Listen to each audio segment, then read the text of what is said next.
mean, if you're the Brooklyn Nets and you don't have KD and you don't have James Harden, and still in all, with Kyrie Irving and Joe Harris and guys like that, not to say Kyrie is in that category because he's in the category of James Harden and KD, but you get what I'm saying. The fact that the Sixers needed to pull Joel Embiid off the bench because they surrendered a 21-2 run to let Brooklyn back into the game, I think that is a bad sign. I'd also like for the record to show that the Philadelphia crowd, remember, I worked in Philadelphia for 17 years as a writer for the Philadelphia Inquirer and ultimately a columnist the last 10 years or so of my career there. I have to tell you something. It is a huge mistake. As knowledgeable as Sixers fans are, it is a huge mistake for them to be chanting that KD, sucks. That's what they said. KD, that's what they said about Kevin Durant. He was on the sideline looking at them like, dog sense. What the hell are they talking about me for? You're going to rue the day you do that because we can say a lot of things about Kevin Durant. The one thing we cannot say is that this brother can't ball. We certainly can't say that. This dude is one of the top 2 players on the planet Earth when he is healthy. There's no doubt in my mind. And for the Philadelphia 76ers to know that the likelihood is that you're going to have to go up against that brother, and for the fans to be chanting at him that way, that's not going to bode well for them either. There's a price that's going to be paid for that. And I think the combination of those two things, as far as I'm concerned, left the night, for me, not that great for the Philadelphia 76ers, despite the win. I think that 2 messages were sent. One to KD that they're going to pay for, and the other was the fact that without KD and James Harden, they still almost came back and beat the 76ers. I think it's something that works against the 76ers on this particular day. I'm not disappointed by the 76ers. I'm going to get to your points in a second, Stephen A. There's things to say about that, but I'm not just, listen, they were controlling the whole game between 8-ish and 14-ish points most of the time, right? That's basically what happened. And they know they're playing a team who's playing a second of back-to-back. And they knew coming in, no James Harden, and then come to find no Kevin Durant. And they're controlling the game. And as you said, Embiid's on the bench. And, and then, by the way, Kyrie comes out of the game. The game's over, right? This is human nature. This happens in basketball. They took their foot off the gas. They figured the game's over. And then all of a sudden, whoa, game's not over. And then the game was over. Then they're like, oh, okay, let's put this, got within 3 points. Then, okay, let's put this away. And they did. You never got the sense that they were going to lose the game. Now, Kyrie didn't come back in the game. Had Kyrie come back in, maybe they win. But it did not escape my attention that Philly was controlling the game with Kyrie in. They made the run without Kyrie. And as spectacular as Kyrie has been this year, I think if Brooklyn would have had James Harden, maybe it's a little different. Let's get rid of this idea that the Sixers have any chance to beat a fully healthy Brooklyn team. They don't. They have no shot to do it. No one does. If this team is fully healthy, no one's got a shot to win.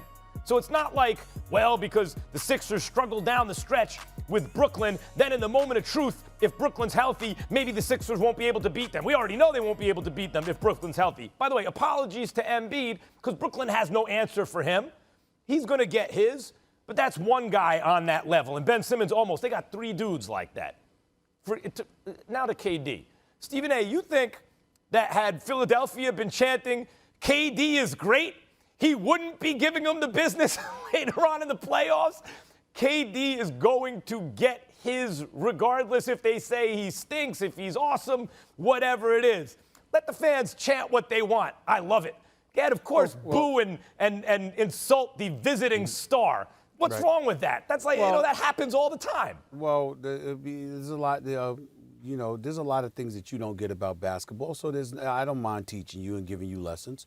Like, for example, when you bring up KD and you say, what's different than he's going to do? What's different? So what? What if they chanted KD's great, KD's great? He's still going to give them the business. Remember one of the things that we continuously bring up about KD, what he could do if he wanted to, but what he chooses not to do.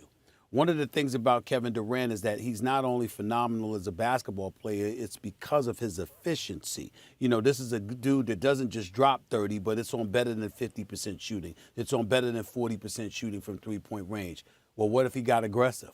What if they sat up there and said, he said, I'm rolling into Philadelphia. I remember what they were saying about me. Instead of shooting 20 shots, let me shoot 30. You understand? Instead of distributing the basketball and playing the right way, let me remind them of who the hell I am. I'm just saying, no matter what we see from him, with Kyrie, that's different. He's a killer.